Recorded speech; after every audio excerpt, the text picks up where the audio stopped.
We're back on this Thursday with more of Today in part 2 of our look at the modern marriage. This time we're talking about the ever-changing role of sex and money. Yes, we like those two topics. We asked the folks at Nest.com to survey its readers, and the results are somewhat surprising. And here to discuss those results are Judge Karen Mills Francis, the host of Judge Karen, John Curtis. You don't want to be looking at her. No, you don't. John Curtis, who was a marriage counselor and is now the author of The Business of Love. How romantic. Psychotherapist Robbie Ludwig. She's a contributor to Cookie Magazine, one of our regulars here. And finally, David Bach, the founder of FinishRich.com and the author of Smart Couples Finish Rich.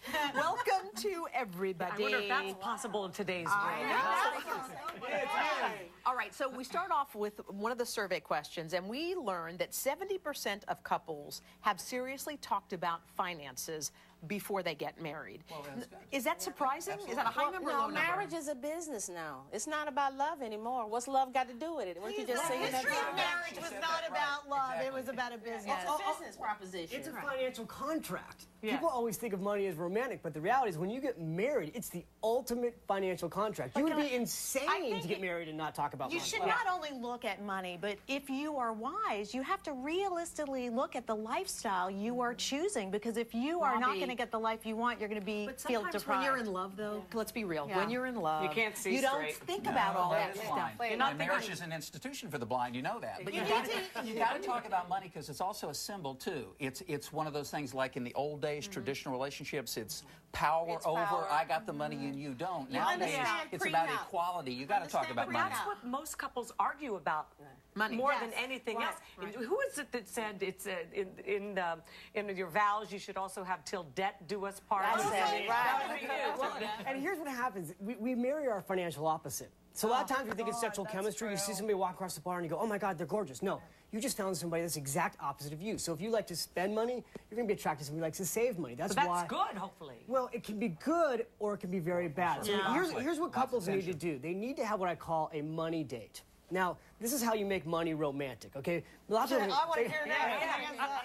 It's about, I'm listening. You want a money date and you want to get naked financially. So what you do is you plan a date for 1 hour where you're actually going to talk about your finances, talk about where are the credit cards, what is our credit score, but it's planned, because what most couples do is they talk about the bills in bed. I can guarantee you, if you want to ruin your sex life, talk about the bills in bed. Yeah, but what does that planning do? So we plan this little 1 hour date, and I find out that you've run up $25,000 worth of bills. So it's over now. Hour's up, okay? And also, it feeds into self-esteem, too. You don't want to say, oh, by the way, I have a spending addiction, and I hope you still love me. People lie about it, though, don't they? But here's the thing, guys. Wait, women are the ones who are, now they're starting to control the money in the house. Exactly. Women are driving the bus in that department more and more. I think the survey said it's now 45%, I thought it said. But you know what? But it used to be, I mean, the men did everything. We're watching a growth. Is that a good thing or a bad thing with women in charge? It's back to that traditional model that the man is supposed to be in charge, have all the answers, whether he's competent or not. Nowadays, modern, good, effective marriages need to be based on competency. She may be better at the financial management. I may be the better cook. I'd be in the kitchen. Roles have been reversed, right? I mean, because women used to stay at home and men used to go out and become breadwinners. Now we do it all, but guess what? Our roles haven't changed. That's right. So even though you're out there earning money, you're coming in, you're shopping, you're cooking, you're wiping babies' faces. And anger reduces sexual drive. Let's talk about sex. Okay, let's talk about that. Everyone says, well, not everybody, 60-some% say they're not having enough sex. That's the other survey. Those are men. That was just our crew. Those are men. I know who those 60% are. I thought we're supposed to have secrets in this place.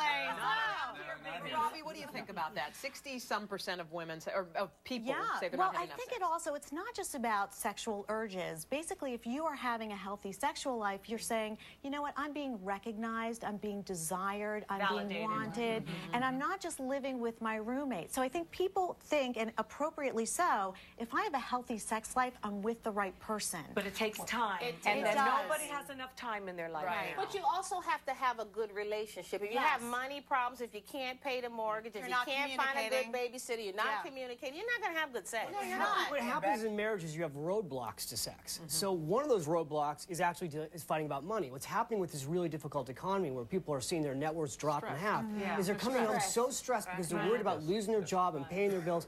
You need to talk about those things. And again, not in bed. So you need to have a time where you say, look, honey, I'm a wreck. You know what? I don't know if I'm going to have my job because so-and-so just lost his job yesterday. Yeah. So we've got to work as a team. And this can be, again, more women today are working than ever before. We've got more women graduating from school today than men in terms of college and starting their own business. So today, the woman entrepreneur is as stressed as the man entrepreneur. John, what do you, give me your 2 cents. Definitely. You got to talk about it, back to marriage as a contract, because the issue is I'm not having enough sex compared to what? We have the societal expectation. What's the number? Is there a magic? It's not like in the movie. Ask the guys 2 times a week, 5 times. You know, you got to be realistic. Your study says that people are saying that since I got married, I'm not having enough sex, and most of those people are saying the missionary position is like the most popular one. Oh, Judge, can you believe that? They're saying, you know what? Let's just get it over with. I'm ready to go. But it's, I mean, I think that when you're having... Here's the problem. We gotta go. Nice talking to you. Full channel. Thank you very much. Everyone has...